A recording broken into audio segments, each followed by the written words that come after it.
Você ouvinte da Band News FM, tem medo de quê, hein? Tem medo de dirigir, medo de avião, medo do escuro, medo de bicho, de falar em público? Qual o tamanho desse medo? Ele te paralisa, te faz mal?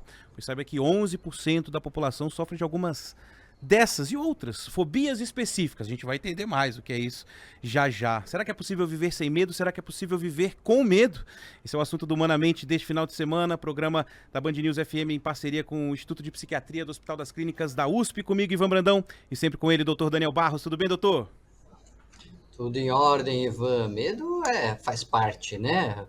Medo de falar em público, inclusive, eu já vi o Ivan Brandão tem um certo receiozinho ali, viu? A gente foi É, fazer um Humanamente ao vivo e o Ivan não ficou paralisado pelo medo, mas teve o receio. Qual que será a diferença entre esse receio, esse medo normal que a gente tem e uma fobia, né? A gente precisa aprender um pouco com o nosso convidado hoje mais sobre isso, né, Ivan? é isso, vou dar as boas-vindas aqui ao Tito Paes de Barros Neto, psiquiatra, que há mais de 2 décadas trabalha com esse tema e está lançando pela Companhia das Letras o livro Sem Medo de Ter Medo. Doutor Tito, muito obrigado por aceitar o convite, seja muito bem-vindo aqui ao Humanamente, tudo bem? Tudo bem, obrigado. É um prazer estar com vocês. Doutor me explanou aí para os nossos ouvintes. Eu confesso que naquele dia, doutor, do programa, doutor Daniel, quando eu tenho medo de algo, eu encaro. Eu entro numa visão de túnel e enquanto eu tô fazendo. Eu tenho medo e receio de estar aqui hoje no programa Humanamente, de preparar a pauta, de plugar o convidado, mas na hora que começa, vai. É mais ou menos isso. Doutor Tito, na apresentação do seu livro, né, o medo é descrito como uma força misteriosa, potente. O senhor fala da racionalidade, da irracionalidade, de como ele surge cedo nas nossas vidas. Talvez eu me sinta meio abujanra, assim, com essa pergunta, mas para nortear o nosso papo aqui, eu vou te perguntar, o que é o medo, doutor Tito? O que é o medo? O medo é um sentimento, né? Ele está dentro do que a gente chama de ansiedade, que é uma emoção complexa, onde o sintoma central nuclear é o medo, que está acompanhado de sintomas, tanto físicos como psíquicos, né? Por exemplo, batedeira no peito, que é a taquicardia, palpitação, falta de ar, tontura, tremor, e isso tudo está presente nos transtornos de ansiedade. O medo é um deles. E o medo é uma coisa que pode ser muito boa, desde que esteja numa quantidade adequada, vamos dizer assim, uma quantidade. Sem medo, sem nenhum medo, não haveria pessoas na face da Terra, elas morreriam por se descuidarem. Por exemplo, o que faz uma pessoa olhar para um lado, para o outro, antes de atravessar uma rua? É o medo de ser atropelado. Assim como, Uhum. por exemplo, as pessoas se prepararem para uma prova, para uma entrevista de emprego e outras várias situações, dirigir, por exemplo, com cuidado para não bater o carro, não atropelar ninguém, é um medo saudável. Quando ele se torna exagerado ou tem uma característica de irracionalidade, ele se torna um medo patológico que está dentro dos transtornos de ansiedade, das fobias, como você mencionou, que são Que é, diversas. que é aquilo que você sempre fala, doutor Daniel, quando liga a luz laranja, quando te atrapalha de fazer as coisas, é um sinal de alerta, né? Pois é, e eu lembrei, Ivan e Tito, de uma história que eu falei algumas vezes ao longo da pandemia. No começo da pandemia, a gente falava muito de medo, né, da ansiedade com a doença. E eu lembrei de uma história que eu passei a contar nessas conversas na pandemia, que foi uma viagem que eu fiz quando era adolescente. Fui lá para Campos do Jordão e fui na Pedra do Baú, uma pedra famosa, lá um morro que você pode subir e tal. E aí eu subi, fomos subindo, sem equipamento, né, na trilha que você faz normalmente, e aí tinha no final ali da trilha um corredorzinho estreito que você passava meio ali encostado na pedra, do outro lado um abismo, mas eu cheguei do outro lado, minha perna tremia assim que eu via a calça balançando, né? E aí passou uma família de alpinistas, a mãe, o pai e uma criança amarrada no pai, eles eram alpinistas, ele com equipamento, subindo e descendo e tal. E aí eu perguntei, puxa, a gente ficou conversando ali, e eu perguntei, nossa, mas vocês não têm medo? Aí o cara deu risada, né, Tito? Ele falou, como assim não tenho medo? É óbvio que eu tenho medo. Eu tenho que ter medo, eu sou um alpinista, eu tô subindo com meu filho amarrado em mim. Se eu não tiver medo, a coisa fica muito perigosa. É por causa do medo que eu consigo fazer isso aqui bem, consigo fazer com segurança. Então tem esse equilíbrio, né, entre a ausência de medo, que seria absolutamente irresponsável, e o medo como o meu, que era paralisante ali no caso, ele estava num sweet spot ali, né? Acho que num ponto de equilíbrio mais adequado, ou seja, que é o que você está dizendo, né? O medo ele tem que estar presente na nossa vida. Sim, mas quando ele é exagerado, ele congela a pessoa fica paralisada, sem ação, ou ela foge da situação. É um comportamento. Por outro lado, se ela tem esse medo constante, ela passa a evitar as situações por ficar muito desconfortável, sentir o próprio medo, ter os sintomas. Então, tem que estar numa quantidade certa o medo, para a pessoa viver bem, para ela sobreviver, vamos dizer assim. Aliás, o livro mostra, né, doutor Tito, que às vezes a gente acha que são máximas assim que vão permeando a nossa vida, né? Do crie coragem, enfrente seus medos, mas o livro mostra que isso não é só retórica, né? Que é de fato necessário a gente de alguma forma encarar esses medos e aí e que evitar essas situações que nos colocam nessa situação de ansiedade, de medo, é algo ruim para o tratamento, mas ao mesmo tempo é tão mais cômodo, né? Se aquilo ali, se eu tenho medo de algo, se eu tenho medo de fazer alguma coisa, eu simplesmente não faço, eu simplesmente não vou. E meio que as pessoas acabam convivendo, né, com esse sentimento, em vez de alguma forma, encarar aquilo ali e superar aquilo ali, né? Como é que a gente balanceia isso, né? No livro, o senhor chega a contar sobre isso, né? De balancear essas experiências, né? Poxa vida, se fugir do medo ou encarar o medo, né? Não é só retórica o tal do crie coragem, né? Então, fugir do medo eterniza a situação, o cronifica, se a gente for usar um termo médico. Então, o que a pessoa tem que fazer é enfrentar a situação. Mas o enfrentamento não deve ser de modo que a pessoa fique numa fogueira, numa situação muito difícil. Por exemplo, na Alemanha, eles fazem exposição massiva, quer dizer, por exemplo, vamos para uma pessoa que tem medo de barata. Eles praticamente jogam as baratas em cima do paciente e entra num pavor. Pode até funcionar, mas o sofrimento é grande. O que eu faço, né, o que eu aprendi a fazer ao longo de 30 anos lá no ambulatório de ansiedade do Instituto de Psiquiatria, é uma exposição gradual. A pessoa vai em encontro do medo, mas de uma forma gradual, progressiva e repetida. Quer dizer, ela tem que fazer isso com frequência. Eu vou dar um exemplo, né, que está até presente no livro. Uma pessoa com agorafobia, que para mim é uma complicação do transtorno de pânico, né? A pessoa tem ataques de pânico, passa a não conseguir mais sair de casa, por exemplo. Ela tem esse quadro que chama agorafobia. Então ela tem que enfrentar, mas ela não é pegar e sair de casa e andar a esmo para longe, por exemplo.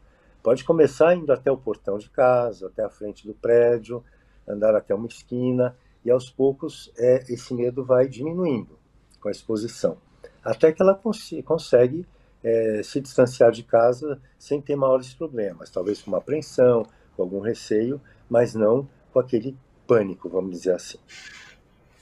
Essa estratégia é extremamente interessante. Eu aprendi no Amban com o Tito também, nos idos, que o meu cabelo era escuro e o Tito era mais cabeludo.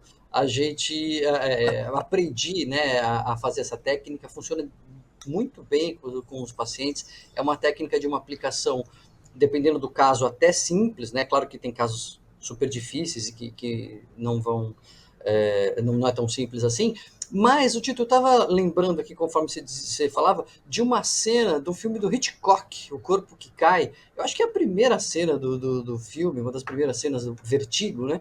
Que é o terapeuta fazendo o sujeito subir uma escadinha ali. É um sujeito que tem medo de altura e ele tem uma escadinha pequena dessas de mão, assim, no consultório, essas escadinhas que a gente tem na área de serviço, e ele vai ali meio que pega na mão do paciente, vai subindo um degrauzinho, fazendo o cara subir ali 10 centímetros do chão, 20 centímetros do chão. Então, a minha pergunta não é especificamente uma coisa nova, né? A gente já sabe que o medo precisa ser enfrentado há algum tempo. Eu acho que talvez mudem as técnicas que você use para expor o paciente. Mas essa coisa de que o medo tem que ser enfrentado, a gente já sabe, né? Assim, há algum tempo. Sim, sem dúvida. Mas muitas vezes o medo é tão intenso, né? O medo assim, que ocorre na fobia, que você precisa usar uma estratégia, por exemplo, que é a exposição assistida. Por exemplo, uma pessoa que não consegue entrar no metrô, o terapeuta pode acompanhá-la até ela conseguir melhorar, a ansiedade diminuir, e a partir daí ela conseguir fazer sozinha. Mas não deixa de ser E o- exposição.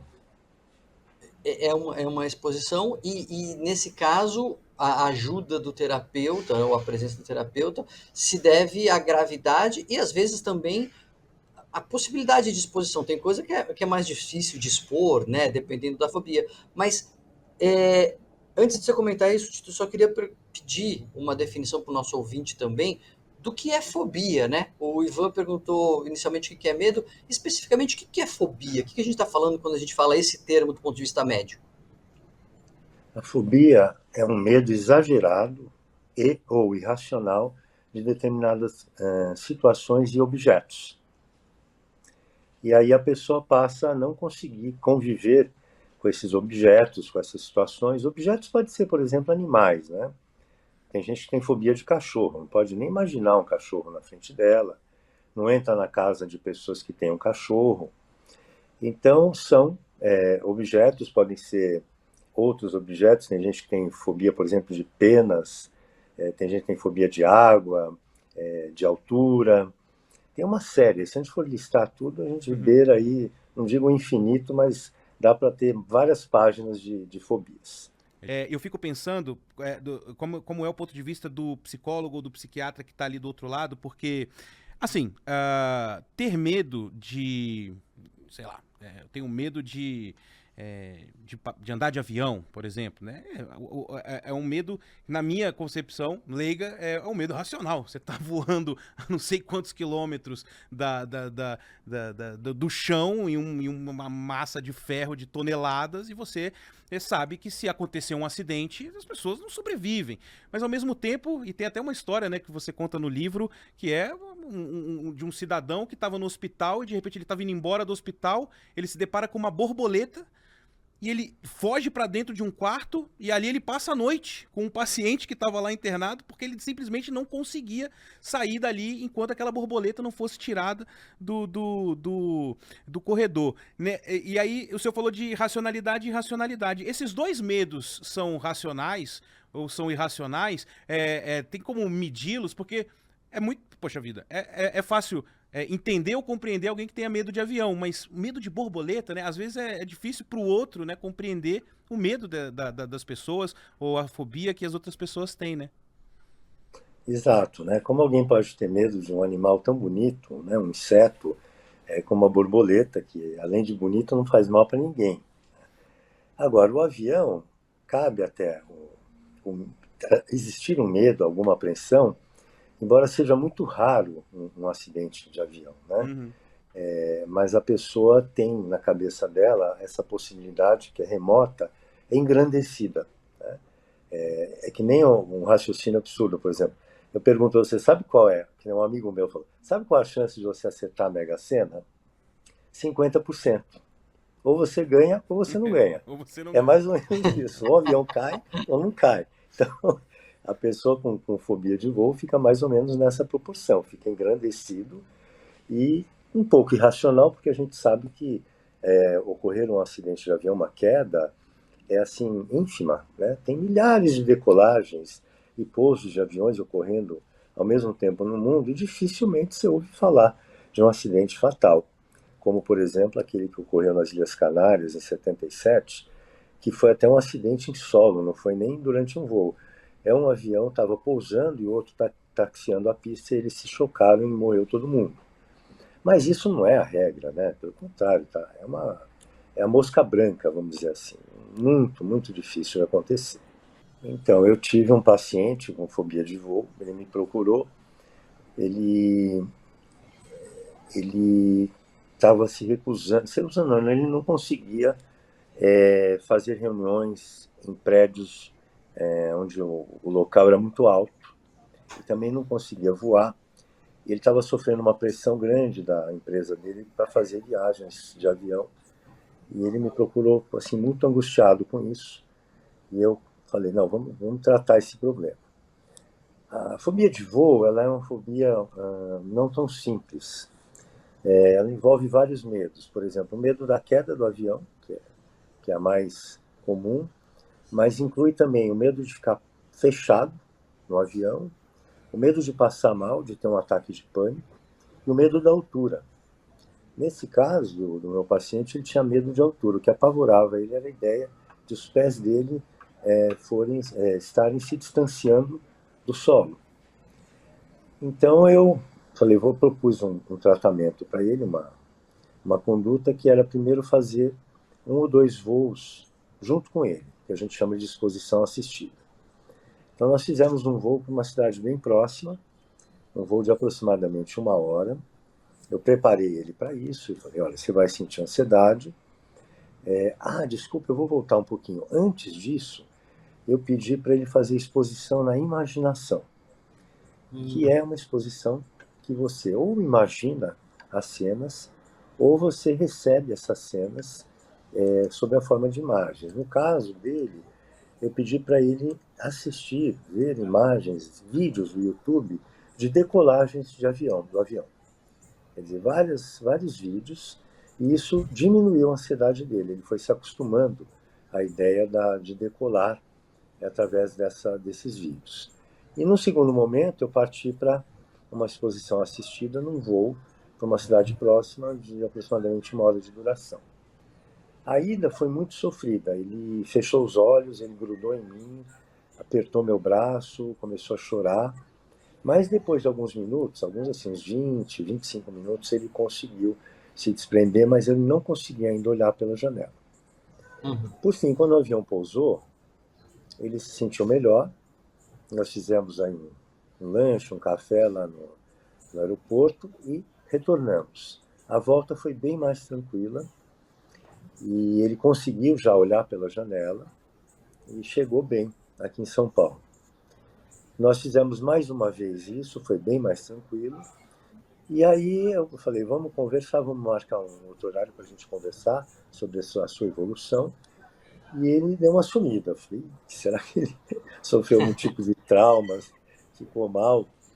Mas ele voltou para falar comigo e me contou que ele estava conseguindo trabalhar e também fazer viagens, inclusive uma para Hong Kong. Aí quase que eu caí da janela do meu consultório, porque realmente me pegou no contrapé. Foi uma beleza, né? Um case assim, de sucesso, mas infelizmente nem todos os casos são assim. Tem casos bem mais difíceis.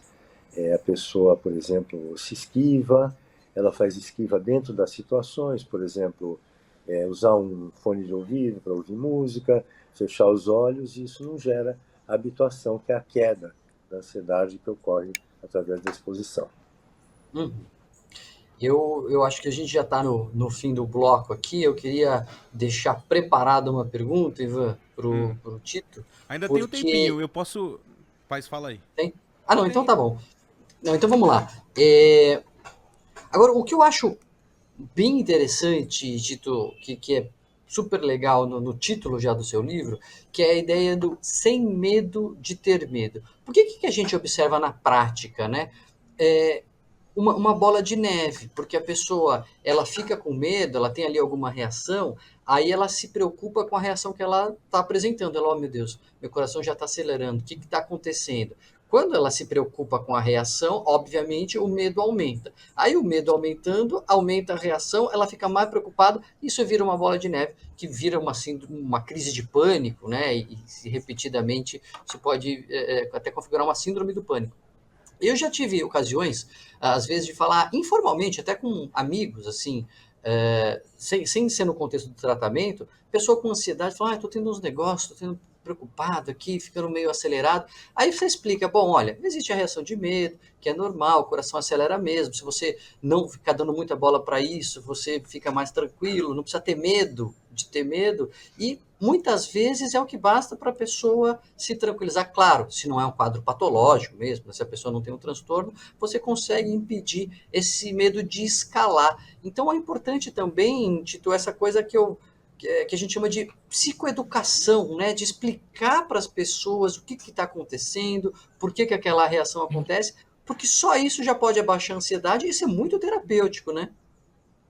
Sim, você vendeu o racional do tratamento, inclusive que vai haver a necessidade de sentir o medo, mas que ao enfrentar, o medo vai diminuir, ela pode se curar do problema. Um outro aspecto, né? Você comentou assim de tentar argumentar com ela, vender, passar uma ideia melhor, que não é assim, é a reestruturação cognitiva, que é você corrigir distorções de pensamento. Por exemplo, através de questionamentos sobre o que ela tem medo, né? A palavra-chave é será. Por exemplo, será que o avião vai cair? Será que se eu sair de casa eu vou ter um ataque cardíaco? Então você trabalha, por exemplo, com evidências, evidências que dão suporte a esses pensamentos negativos e evidências que não dão suporte. Por exemplo, um avião, quais são as evidências que vai cair? Você não vai encontrar quase nenhuma, porque o avião não cai, é muito raro. E as que não dão suporte, essa reestruturação gera o que? Uma desconfirmação dos temores, né? Então, as evidências que não dão suporte às ideias que causam medo se encontram em um número muito maior. Né? E isso ajuda. Ela faz parte da terapia comportamental e cognitiva. São duas abordagens, vamos dizer, no mesmo pacote. Quer dizer, uma é comportamental, você muda o comportamento, e na outra, que é complementar, você muda a forma de pensar. Eu queria usar exemplos mais. Acho que nem todo mundo vai viajar, né, ou não viaja todo dia. Mas, por exemplo, alguém que vive em São Paulo, é uma cidade violenta, você está ali vendo o noticiário. A gente falou já lá no primeiro bloco, né, das pessoas que têm medo de sair de casa e tal. E quando essas evidências que o senhor citou, elas são mais de que pode acontecer do que não acontecer. Não sei se, obviamente, isso tem a ver. Mas, por exemplo, se você sair em São Paulo durante um temporal, é quase certo que você vai ficar preso num alagamento, que uma árvore vai cair. Cada cidade tem a sua característica. Lidar com os medos que são mais reais e que essas evidências são mais claras de que algo pode acontecer é diferente de lidar com esses medos, como do caso do avião, por exemplo, que o avião não vai cair, né? As evidências apontam para o fato de que você vai decolar e você vai pousar onde você precisa. A gente lida diferente com esses medos? Então, esse tipo de medo, por exemplo, medo de ser assaltado, medo de sair com o carro boiando aí numa enchente, é um medo mais real, né? Não é um medo assim absurdo, exagerado, é um medo irracional, como a gente já havia conversado. Né? Só que quando existe um exagero, por exemplo, eu moro num bairro aqui que tem muita moto passando e a gente sabe que tem havido assaltos com motos, né? Às vezes 2, 3 motos cercam a pessoa, tiram tudo que ela tem e quando não machucam mesmo, matam a pessoa por alguma razão.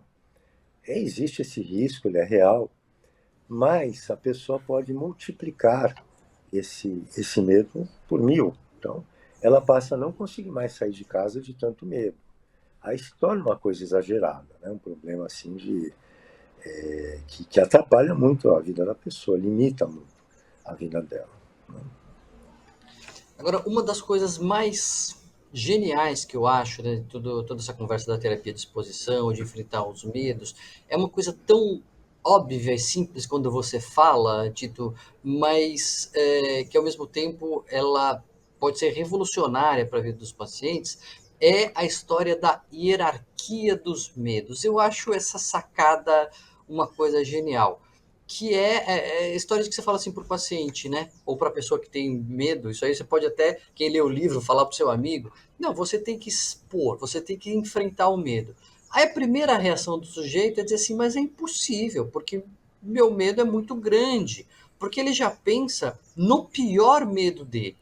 Mas você pode ir destrinchando aquela situação e fatiando ali mais fino, encontrar algumas situações relacionadas àquela fobia que sejam desconfortáveis, que sejam incômodas, ou seja, que gerem medo, mas não aquele mesmo pavor. E aí você começa por essas, né, menos amedrontadoras para aquela pessoa. Dá um panorama geral dessa estratégia para nós, Tito, porque ela é realmente, eu acho que é até é possível aplicação, num caso mais leve, até da pessoa por ela mesma, né? Além do seu livro, ela conseguir pôr isso em prática. Sim, isso é importante, né? O que a gente faz é a exposição gradual, quer dizer, das situações que causam menos medo para as que causam mais medo, repetida, quer dizer, com frequência, e prolongada. A pessoa tem que ficar na situação até o medo cair, vamos dizer assim, 50%. Mas isso é passado para o paciente antes de começar a exposição. Você mostra o que acontece, você explica, ela não vai ficar numa situação, vamos dizer, apavorante, e gradualmente ela pode ir perdendo medo. Eu tive um caso de uma paciente que não conseguia dirigir. Ela precisava sair com o carro, e eu, por exemplo, comecei com ela dando a partida no carro e movimentando o carro dentro da garagem, se imaginando na rua. Aí ela saía e dava voltas no quarteirão. E aí ela foi aumentando, né, o perímetro, vamos dizer assim, das distâncias. Né, e gradualmente ela foi conseguindo até pegar, por exemplo, uma avenida, uma via expressa. E o último item da hierarquia dela foi pegar a estrada. Também foi feito de uma forma gradual. Ela pegava, por exemplo, a Raposo Tavares, e o primeiro retorno ela fazia e voltava. Ela fazia isso várias vezes, até a ansiedade cair. Quando caía, por exemplo, quando caía pela metade, ela parava, voltava e continuava no outro dia. Até que esse medo desse, por exemplo, trecho, caísse a zero. Aí ela aumentava a distância. E deu super certo, ela ficou ótima, venceu totalmente esse medo de dirigir. E tem isso mesmo, né, doutor Daniel? Às vezes você vai. No meio do seu caminho tem uma ladeira. Aí ali é aquele trecho que você não. Você tem medo de passar, ou num ponto que alaga, mas é de pouquinho em pouquinho, né? Que você vai vencendo aquela barreira. E a Mas olha, nem tudo exposição. é assim, viu? Diga Só lá, mencionar que diga nem lá. tudo é assim. Tem pacientes que burlam a exposição, que se esquivam dentro das situações, outros que não têm adesão ao tratamento, e outros gravíssimos, às vezes, que não respondem mesmo. Eu tive um paciente que ficou 28 anos sem sair de casa, dou exemplo no livro. Eu chamo ele de senhor AZ, A-Z, porque tudo foi tentado de A a Z e nada deu certo, mas ele era muito relutante. Por exemplo, ele não conseguia cruzar o portão da casa dele. O dia que eu consegui fazer isso junto com ele, ele se agarrou numa árvore, começou a chorar, chorar e implorar para trazê-lo de volta para a casa dele. Não consegui tratar, não consegui ter resultado. Eu tentei tratar, mas não consegui. Infelizmente, essas coisas acontecem. Caramba. É, mas o fato é que, em medicina, de forma geral, né, quanto mais grave, mais raro, felizmente, né, Tito? Sim, Acho que a maioria das pessoas. É o que a gente estava falando no começo, né? A maioria das pessoas pode ter uma ressalva, um receio, um desconforto, ou uns vão ter isso um pouco mais intenso, vai ser o medo, aí uma parcela menor da população aí vai ter fobia mesmo, e dentro das fobias vão ter as fobias que são mais intensas, mas que é menos gente do que as fobias menos intensas, e eu acho que isso aqui é o legal dessa estratégia da hierarquia de medos, porque o sujeito fala assim, não, eu tenho medo, fobia social, eu tenho ansiedade social, eu não consigo falar em público para apresentar um trabalho na frente da faculdade ali, da classe, ou para fazer uma apresentação numa reunião de trabalho, é impossível, eu entro em pânico, eu não consigo, eu prefiro me demitir. Bom, ok, então é uma ansiedade social. Aí você fala, a gente precisa se expor. Não, mas eu não consigo fazer uma apresentação. Tá bom, mas vamos entender qual é o grau, quais são as coisas que te incomodam na ansiedade social. E para você falar só para uma pessoa, só para o seu chefe fazer a apresentação. Aí o medo é intenso, mas não é tão intenso. E aí, se você falar só para uma pessoa da sua família, não, aí até tem um desconforto, mas como é da minha família é menor. E se for pelo telefone? Não, pelo telefone eu não gosto, mas traz um incômodo e dá para fazer. Então você vai escrevendo ali, pondo no papel mesmo, né? E colocando uma nota, dá uma nota para esse medo. Falar para a reunião do board é nota 10. E para falar no telefone, é nota 4, 3. Então vai ficar fazendo no telefone, vai fazer, até que aquilo não seja mais incômodo, ou seja, um incômodo desprezível, aí que você passa para o próximo passo, né? Sim. Eu uso muito hierarquizar pessoas diferentes, por exemplo, desde um chefe até um empregado, e gradualmente a pessoa vai, por exemplo, eu uso muita estratégia de pedir para a pessoa ir num supermercado e começar a conversar com funcionários sobre informações sobre produtos, se tem esse, se tem aquele. Isso ajuda, né? Agora, a fobia social é mais difícil porque as situações, às vezes, têm curta duração. Por exemplo, uma situação de flerte, de conhecer uma pessoa, entabular uma conversa, manter uma conversa, às vezes essa conversa pode durar 3, 4 minutos, e a gente sabe que para o medo diminuir é preciso mais tempo, né? Então, tem que se encontrar soluções para que isso ocorra.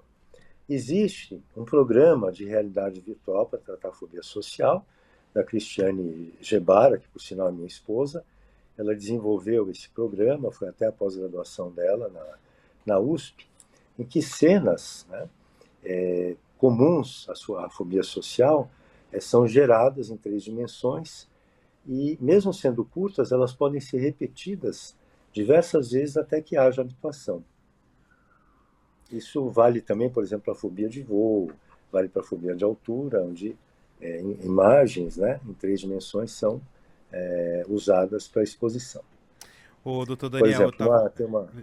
Não, por favor, conclua.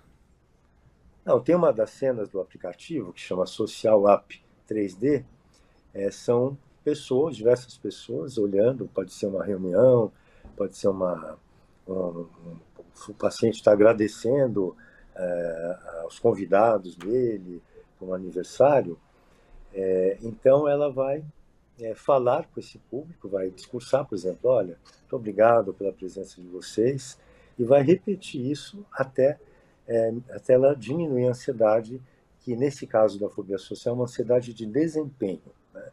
O temor maior é de o que as pessoas vão pensar sobre a atuação da pessoa, né? Embora esse medo de ser avaliado esteja também presente em outras situações. Doutor Daniel, eu tinha medo de que não desse tempo para a gente abordar todos os assuntos e fazer todas as perguntas que queríamos, e esse medo se concretizou, mas você ouvinte que ficou curioso, que quer saber mais sobre isso, até porque é o que o doutor Daniel falou, o livro Sem Medo de Ter Medo, do doutor Tito, ele também tem essa pegada, né, de ser didático, de trazer algumas dicas de como lidar com momentos em que você sente essa palpitação, que você sente que está um pouco ansioso, e no final tem até uma autoavaliação ali para você fazer, e de repente ver se você está precisando, se você se enquadra em algum tipo de fobia, de ansiedade, até de depressão, para você buscar ajuda. E esse é o principal ponto do programa Humanamente, né? Trazer esses assuntos para cá, para que as pessoas consigam ter acesso a essa informação e de repente perceberem que precisam buscar ajuda. Tito Paes de Barros, psiquiatra, está lançando pela Companhia das Letras esse livro, Sem Medo de Ter Medo, que você encontra aí nas livrarias. Doutor Tito, muito obrigado, viu, pelo bate-papo aqui. Eu estava com medo antes, mas agora eu tô mais tranquilo também. Cada Humanamente que eu faço com o doutor Daniel, eu fico mais tranquilo e menos ansioso aqui nessa bancada. Muito obrigado, foi um prazer estar com vocês. Quem sabe nos encontramos numa próxima ocasião. Espaço sempre aberto. Doutor Daniel, aquele abraço, viu? Um abraço, até semana que vem. É isso aí. O programa Humanamente é uma parceria da Band News FM com o Instituto de Psiquiatria do Hospital das Clínicas da USP. E o doutor falou aí, ó, semana que vem tem mais, a gente te espera aqui na Band News FM. Tchau!